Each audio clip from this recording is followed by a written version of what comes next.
Saludos cordiales, estimado tutor, estimados compañeros. En este video daremos respuesta a 3 preguntas correspondiente a la actividad suplementaria de la materia de sistemas de conocimiento de físico-químico. A continuación, las siguientes preguntas: ¿cómo enseñar el fenómeno de la radioactividad? ¿Cómo enseñar la diferencia entre los rayos alfa, beta y gamma?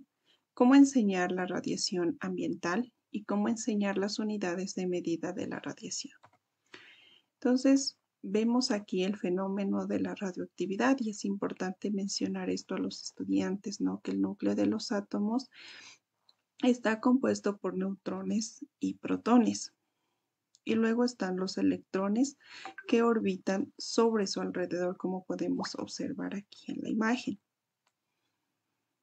También debemos mencionar que el número de protones caracterizan a los electrones. Por ejemplo, aquí tenemos al carbono con 6 protones, al helio con 2 protones y también tenemos al hidrógeno con 1 protón. Es decir, se caracterizan por sus electrones. Dentro de ello, pues podemos también mencionar que el núcleo de los átomos está compuesto por neutrones y protones. Como podemos ver aquí, 2 neutrones y 2 protones, y a ellos se les llama isótopos. También la relación numérica de los protones hace que los núcleos sean estables e inestables, como podemos observar aquí en la imagen. Entonces, si hablamos nosotros de los inestables, pues podemos decir que se transforman emitiendo radiación, como vemos aquí en la imagen. Dentro del uso y aplicaciones de la radioactividad, podemos decir que para restaurar obra de arte, irradiándola se consigue matar los parásitos y también los materiales utilizados, por ejemplo, en la agricultura. Se esterilizan insectos parásitos de las plantas, como podemos observar aquí nosotros en la imagen. En la alimentación, en cambio, se irradian los alimentos eliminando los microorganismos que les puedan podrir sin destruir sus vitaminas ni sus propiedades.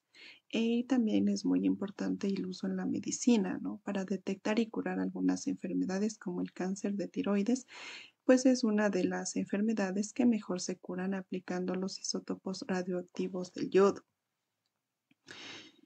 Vemos aquí también los 3 tipos de radiación y así nosotros también podemos irles explicando a los chicos, ¿no? Por ejemplo, aquí tenemos alfa, donde aquí se emiten 2 neutrones y 2 protones, como podemos observar aquí, pero en cambio esta tiene poca penetración. Ahora vamos a ver a la radiación beta. En cambio aquí se da cuando se emiten electrones, pues aquí es menos energética, pero pueden traspasar mayores espesores. Entonces vemos aquí, ya sobrepasa, ¿no? Vamos a la radiación gamma.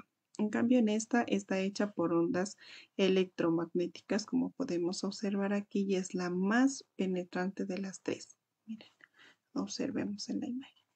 Entonces, ¿cuáles serían las diferencias? Como hemos dicho que las radiaciones afectan al material al incidir con ella, por su capacidad de penetración varían en función del tipo de radiación. En el caso de la radiación alfa, por ejemplo, al tener una masa elevada, miremos aquí, su interacción con los átomos es prácticamente inmediata, siendo solo capaz de atravesar unas centésimas de milímetro de la materia. Incluso se puede detener con una simple hoja de papel, como vemos aquí. Ahora vamos a la radiación beta. Al tener menos masa aumenta su poder de penetración, aunque este se limita a unos milímetros. Por ejemplo, una lámina de aluminio de pequeño espesor puede frenarla. Miren. En cambio, la radiación gamma y los rayos X, al construir en la emisión de fotones o lo que es lo mismo ondas electromagnéticas que no tienen ni masa ni carga, su capacidad de penetración, en cambio aquí en la materia es alta. Entonces se pueden detener incluso ya con un muro de hormigón o unos centímetros de plomo. Miremos aquí.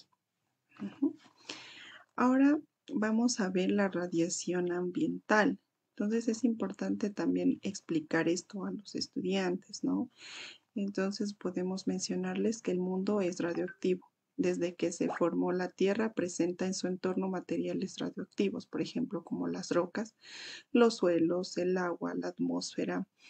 Presenta elementos que se llaman radioactivos, porque el núcleo de esos elementos trata de ser estable, por eso son radioactivos. También podemos decirles que a eso es lo que se le llama radioactividad natural y esto natural está relacionado con lo ambiental y de ahí pues se denomina radioactividad ambiental.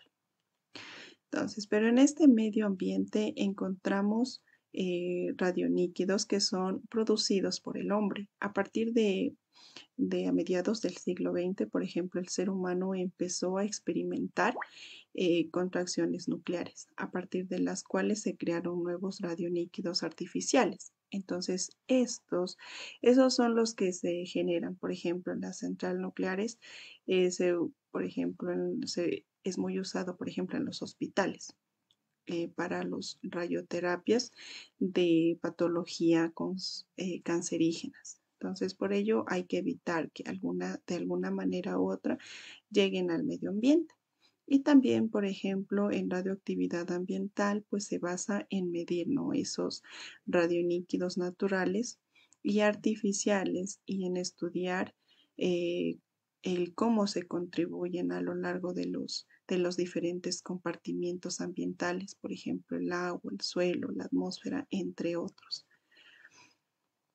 Y para finalizar, también podemos nosotros explicarles un poquito acerca de la medida de la radiación. Y para ello, pues aquí tenemos un video que podemos incluso explicarles mediante un video. Video de radiación y medidas. En realidad hay varias formas en las cuales podríamos necesitar medir la radiación. Podríamos medir la cantidad de radiación en el haz primario de un equipo de rayos X. También podríamos medir la cantidad de radiación secundaria que escapa del tubo de rayos X como radiación de fuga. También podríamos medir la cantidad de radiación absorbida en el paciente. Y por supuesto podríamos medir la cantidad de radiación absorbida por usted como técnico radiólogo. Cada una de estas mediciones puede ser cuantificada de diferentes maneras. Algunas de las mediciones más comunes incluyen exposición, quema-aire, dosis absorbida, dosis equivalente y dosis efectiva. Estas medidas están estrechamente relacionadas una con la otra, pero no son exactamente lo mismo. Se podría pensar, como por ejemplo, de varias maneras, como poder medir una canasta de frutas. Podrías medir la masa en kilogramos de esta canasta. Podrías también medir la altura de esta canasta en metros. Podrías medir el volumen de esta canasta en litros. Podrías medir la energía total de la canasta de frutas en calorías. Todas estas medidas son definitivamente relacionadas entre sí, a la canasta de frutas de alguna manera, pero obviamente son muy diferentes en otros aspectos. Las unidades y cantidades utilizadas para medir la radiación también son así como este ejemplo de la canasta de frutas. Las medidas de la radiación caen en dos categorías fundamentalmente: radiación en el aire y radiación en el tejido. La radiación en el aire es una medida de la intensidad de la radiación. Estas unidades o estas mediciones incluyen la exposición y el quema-aire. La radiación en el tejido es una medida de la dosis. Estas medidas incluyen dosis absorbida, dosis equivalente, dosis efectiva. Todas estas mediciones son diferentes pero relacionadas entre sí. Aquí hay un ejemplo. Si quisiéramos, pudiéramos medir cada uno de esos valores que acabamos de decir durante una sola exposición de rayos X. La intensidad de las de rayos X suele ser medida como la exposición o quema-aire. Estos valores nos dicen cuánta radiación sale del tubo de rayos X y es dirigido hacia el paciente. También podríamos usar el quema-aire y la exposición para medir la radiación de fuga del tubo de rayos X, que escapa de la carcasa del tubo de rayos X. La dosis para el paciente o para el técnico de radiólogo o cualquiera de los dos está medida primero como dosis absorbida, pero luego la dosis absorbida puede ser calculada y convertida en dosis equivalente y la dosis equivalente puede ser convertida en dosis efectiva. Entonces, ¿por qué necesitamos estas dos categorías y 5 diferentes formas de medir la radiación? Primero que nada, debes saber que en realidad hay 5 formas de cuantificar la radiación, pero la razón principal es que cada una de estas mediciones son utilizadas de diferentes maneras y nos dicen algo diferente sobre la exposición a la radiación. Por ejemplo, la dosis absorbida nos dice cuánta energía de radiación se absorbe en el paciente o en el POE. Podemos usar el número para evaluar el riesgo de efectos de corto plazo de la radiación, como eritema de piel o pérdida del cabello. pero la dosis absorbida nos dice muy poco sobre el riesgo de efectos a largo plazo, como el cáncer. Y es por eso que necesitamos otra medición de dosis, que es la dosis efectiva, ¿verdad? La dosis efectiva se utiliza para evaluar los efectos a largo plazo, como cáncer o condiciones genéticas, pero no se usa para calcular la energía total absorbida en el paciente.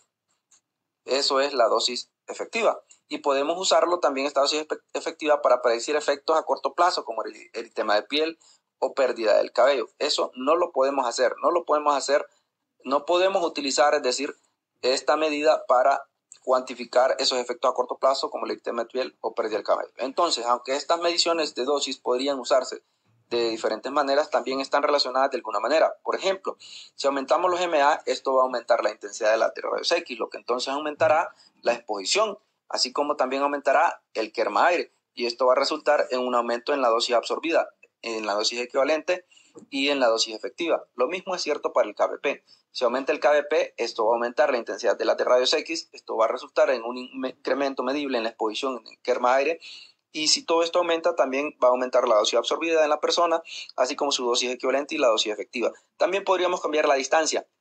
Si aumentamos la distancia, el resultado es diferente. Si aumentamos la distancia entre la persona y la fuente de rayos X, esta va a dar como resultado una disminución en la intensidad de las de rayos X, de acuerdo con la ley inverso al cuadrado, que entonces resultará en una disminución medible en la exposición y en el kerma aire. Y si estas cosas están disminuyendo, la dosis absorbida, la dosis equivalente y la dosis efectiva también disminuirán. Es bueno saber que todas estas mediciones están relacionadas entre sí.